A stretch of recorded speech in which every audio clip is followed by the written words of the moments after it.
दोस्तों स्वागत है आप सभी का अपने इस प्यारे से यूट्यूब चैनल पे। आज हम बात करेंगे कक्षा 10 गणित प्रश्नावली 4.1 और हमारे पास है प्रश्न संख्या 1। तो हमारे पास प्रश्न है यहाँ पर, जांच कीजिए कि क्या निम्न द्विघात समीकरण है। यानी कि जो हमारे पास यहाँ पर प्रश्न दिए गए हैं, हमने यह पता करना है कि यह प्रश्न जो है वो द्विघात समीकरण है। ठीक है, तो सबसे पहले आपको पता होना चाहिए कि द्विघात समीकरण किसे कहते हैं। तो उससे पहले आपको पता होना चाहिए कि चर किसे कहते हैं और अचर किसे कहते हैं। ठीक है, एक तो हो गया अचर और दूसरा क्या होता है, चर।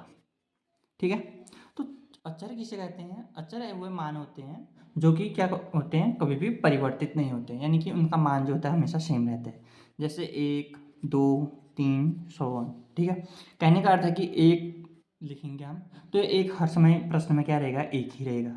2 लिखेंगे तो दो ही रहेगा। 3 लिखेंगे, तीन ही रहेगा। इसका उल्टा क्या होता है, चर। चर क्या होते हैं? चर वे राशियाँ होते हैं जिनका मान क्या होता है, परिवर्तित हो सकता है। जैसे हमारे पास एक्स, वाई, जेड या ए, बी, ये सो ऑन। ठीक है, तो यहाँ पर एक्स क्या है, एक्स में हम कहीं पर लिखते हैं माना एक्स बराबर 1, कहीं पर हम लिखते हैं माना एक्स बराबर 2। ठीक है, तो ये कहने का अर्थ है कि इनका मान क्या होता है, हर समय बदलते रहता है। तो ऐसी राशि क्या कहते हैं, चर राशियाँ कहते हैं। ठीक है, अब हम बात करेंगे, क्या बात करेंगे हम, जैसे यहाँ पर एक्स वाई जेड है तो एक्स की घात कभी हम क्या लिखते हैं, 2, कभी एक्स की घात 3 या इसके वाई की घात 3, वाई की घात 4। तो द्विघात समीकरण है, द्वि मतलब 2, यानी कि 2 घात होनी चाहिए किसी भी चर की जब 2 घात हो। ठीक है, किसी भी चर की जब अधिकतम घात कितनी हो, 2 हो, तो ऐसे समीकरण को हम क्या कहते हैं, द्विघात समीकरण। ठीक है, जैसे एग्जाम्पल है, जैसे यहाँ पर एक्स की घात 3 धन एक्स की घात 2। ठीक है, ये हमारे पास कोई एक समीकरण है। अब हम इस समीकरण में क्या देख रहे हैं, यहाँ पर अधिकतम क्या है, 3 है या 2 है बड़ा, तो हम देखेंगे कि 3 बड़ा है। तो यहाँ पर अधिकतम घात कितनी होगी, 3। तो ये द्विघात समीकरण होगा या नहीं होगा, तो ये द्विघात समीकरण नहीं होगा। ठीक है, क्योंकि यहाँ पर अधिकतम घात कितनी होगी, 3। अब ऐसी कोई द्विघात समीकरण है, जैसे इसके आगे 2x² धन x, ठीक है, प्लस 5, ऐसे कोई हमारे पास क्या आगे एक समीकरण आएगी। तो अब हम यहाँ पर क्या देख रहे हैं, यहाँ पर x की घात कुछ नहीं है तो ये कितना माना जाता है, 1 माना जाएगा। ठीक है, तो अधिकतम घात यहाँ पर 2 है, यहाँ पर 1 है, यहाँ पर 0 है, तो अधिकतम घात यहाँ पर कितनी होगी, 2। तो ये द्विघात समीकरण होगा।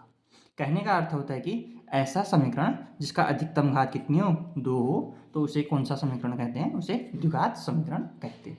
ठीक है ना दोस्तों। अब हम अपने मेन क्वेश्चन की तरफ बढ़ेंगे। तो हमारे पास क्वेश्चन है, x प्लस 1 का स्क्वायर बराबर 2, कोष्टक है तो गुणा x ऋण 3। तो इसको हम लिखते हैं x धन 1 का स्क्वायर, जैसे हमारा सवाल है उसको हम उतार देंगे। ठीक है, तो यहाँ पर आगे से हम लिख सकते हैं दिया गया समीकरण। तो अब हम x प्लस 1 का स्क्वायर, यानी कि ये किसी न किसी रूप में है। ठीक है, एक हमारे पास समीकरण के रूप में है, या हम कह सकते हैं सूत्र के रूप में है। तो एक इस सूत्र के रूप में है, a प्लस बी के स्क्वायर।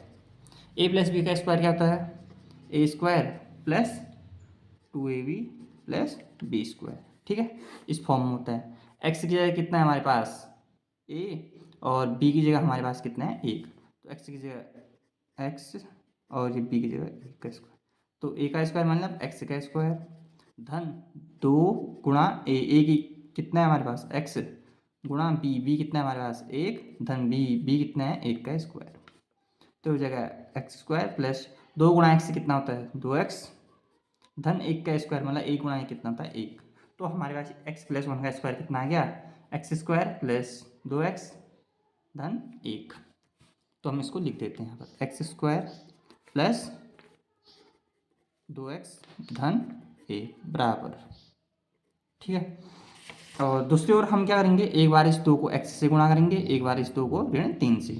ठीक है, तो 2 गुणा 3 हमारे पास कितना हो गया, 2x ऋण चिन्ह आ जाएगा, तो 2 गुणा 3 हमारे पास कितना होता है, 6। अब हम इसके लिए क्या सूत्र का प्रयोग किया था हमने, तो यहाँ पर उसको कोष्टक में लिख देंगे सूत्र। कौन सा सूत्र था, a प्लस बी का स्क्वायर बराबर a square plus 2ab plus B square. ठीक है, इस सूत्र से हमने ये निकाला था।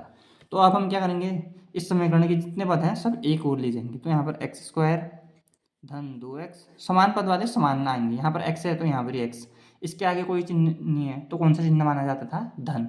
जब धन दूसरी ओर जाता है तो क्या बनता है, ऋण, तो ऋण 2x। यहाँ धन 1, ये ऋण है तो दूसरी ओर क्या बनेगा, धन 6। बराबर बराबर के इधर क्या आएगा, कोई भी संख्या नहीं है, ठीक है, क्योंकि अब सारे संख्या क्या आगे दूसरी ओर चले गए तो यहाँ पर बराबर 0। अब हम इसको सॉल्व करेंगे, एक्स स्क्वायर, ठीक है, समान पद वाले हैं, समान पद से हम ऐसा नहीं कर सकते कि एक्स स्क्वायर यहाँ है और यहाँ एक्स है तो ये क्या होंगे, आपस में कभी भी सॉल्व नहीं होंगे। क्यों, क्योंकि यहाँ पर घात 2 है, यहाँ पर कोई भी घात नहीं है, यानी कि यहाँ पर घात 1 है, तो यहाँ घात 2 है, यहाँ घात 1 है, तो हम इसको आपस में क्या कर सकते हैं, सॉल्व नहीं कर सकते हैं, ठीक है, समान घात वाले समान घात के साथ। 2x minus 2x, 2x minus 2x कितना होता है हमारे पास, 0, क्योंकि दोनों समान हैं। इसी प्रकार से यहाँ पर कितना आ गया, 1 धन 6, 1 धन 6 हमारे पास कितना होता है, 7 बराबर 0, ठीक है, ये हमारे पास क्या आ गया, समीकरण। अब हम देखते हैं उक्त समीकरण, मतलब जो ऊपर वाले समीकरण में है, उक्त समीकरण में चर हमारे पास क्या है, x, चर x की अधिकतम, चर x की जो अधिकतम घात है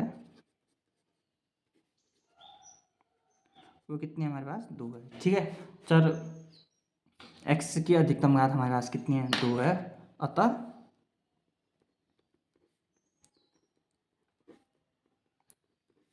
दिया गया समीकरण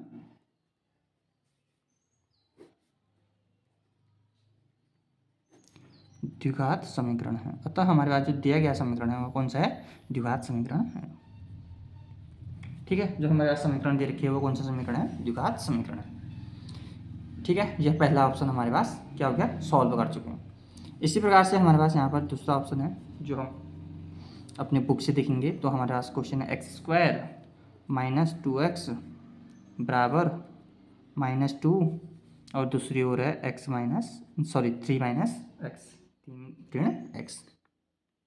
इसको भी हल करेंगे तो हम यहाँ पर सबसे पहले क्या लिखते हैं, दिया गया समीकरण,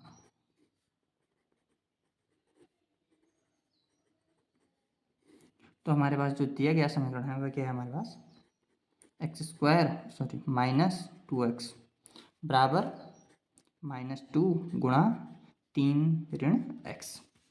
तो इसको क्योंकि दोनों क्या हैं, घात अलग अलग हैं तो इसको ऐसे ही लिख देते हैं, ठीक है, इसमें कोई भी हमारे पास कैलकुलेशन या गणना करने की कोई भी आवश्यकता नहीं है। दूसरी ओर -2 गुणा है, ठीक है, जब भी गुणा आता है तो हम क्या करते हैं, एक बार इस ऋण 2 को 3 से गुणा करेंगे, फिर एक बार इस ऋण 2 को ऋण x से गुणा करेंगे, ठीक है, तो ऋण 2 गुणा 3, ऋण 2 गुणा 3 कितना होता है, ऋण 6, ऋण गुणा ऋण धन, तो 2 गुणा x कितना होता है, 2x। अब सभी संख्या को दूसरी ओर ले जाएंगे तो एक्स स्क्वायर माइनस 2x, ये ऋण है तो यहाँ कितना बनेगा, धन, ये प्लस है तो यहाँ ऋण x 2x। अब हम समान पद वाले एक साथ ले जाएंगे तो एक्स स्क्वायर, किसी का घात यहाँ पर 2 है, नहीं है, -2x, यानी कि x की घात 1, एक इसमें एक इसमें, तो -2x, इसको एक साथ लिख लिया, बचा क्या, धन 6 बराबर 0। तो एक्स स्क्वायर ऋण ऋण कितना होता है, ऋण, ठीक है, क्योंकि यहाँ पर हमने क्या करना है, दोनों को जोड़ना है, ठीक है, ऋण ऋण ऋण, तो जोड़ेंगे आप, 2 धन 2 कितना होता है हमारे पास 4, तो 4x धन 6 बराबर 0, ठीक है। अब यहाँ पर देखेंगे सबकी घात अलग अलग है तो हमारा ये क्या आएगा, क्वेश्चन जो है वह अपने सबसे आसान रूप में आ चुका है, ठीक है, जो हमारा प्रश्न है, ठीक है, तो हम यहाँ पर छोड़ देते हैं। अब हम यहाँ पर देखेंगे अधिकतम घात कितनी आ रही है हमारी, तो यहाँ पर लिख देंगे हम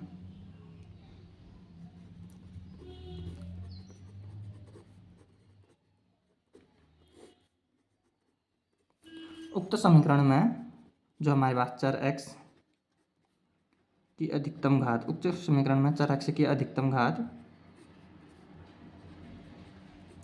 2 है, ठीक है, अधिकतम घात हमारे पास कितना है, यहाँ पर 2 है, तो अतः